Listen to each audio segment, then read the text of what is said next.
Assalamualaikum warahmatullahi wabarakatuh.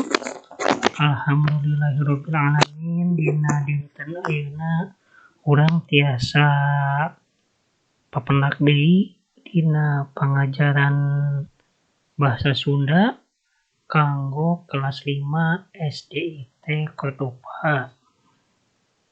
Nah, dina dinten ayeuna urang ngabahas ngeunaan kumaha nyieun kalimah ngagunakeun istilah geografi. Kumaha tos siap sadayana kanggo ngabandungan materi dinten ayeuna? Siapnya? Nah, urang kawitan wae. Tah, aya istilah geografi. Cobi hidup aya terang teu naon geografi teh.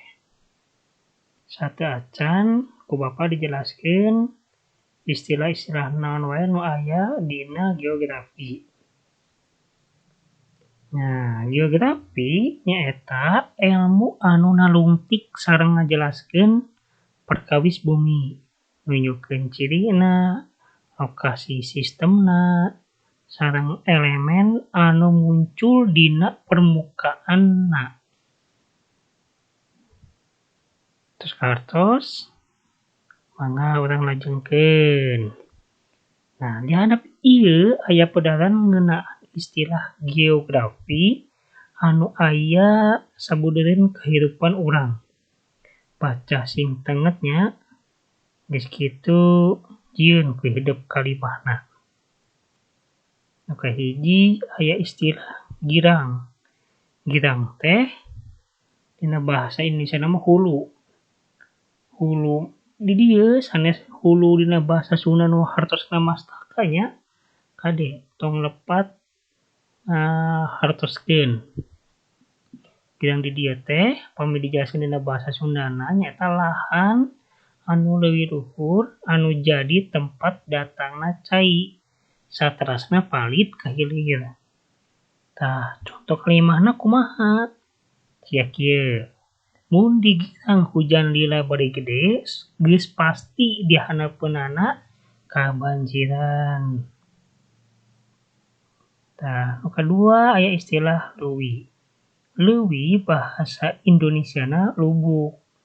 Pami penjelasan dina bahasa Sunda mah nyaeta bagian walungan anu jero.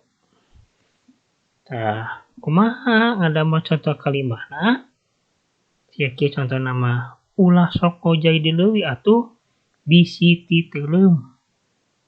Siga kitu. Tah, ayeuna urang ngabahas istilah-istilah nu lainna oge. Tapi di dieu teu dipasiean conto kalimahna nya kumaha ngadamel kalimahna janten engke ku hidup nu ngadamel kalimahna. Nu kahiji aya istilah talaga.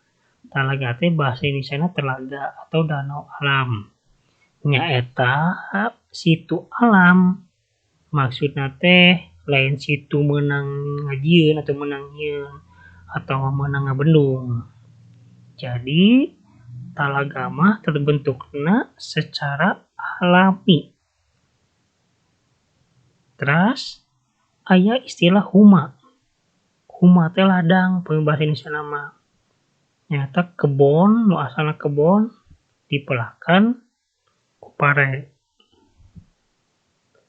Terus aya istilah nu katiluna galang atau galengan. Galengan teh bahasa Indonesia mah batas kotakan sawah. Nyaeta taneuh anu di luhuran sina manjang. Jadi wates kotakan sawah. Galengan.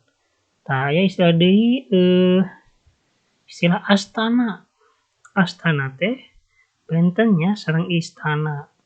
Patabi pisan istana mah bangunan anu megah, anu sae, astana mah kuburan atawa tempat pajaratan tea.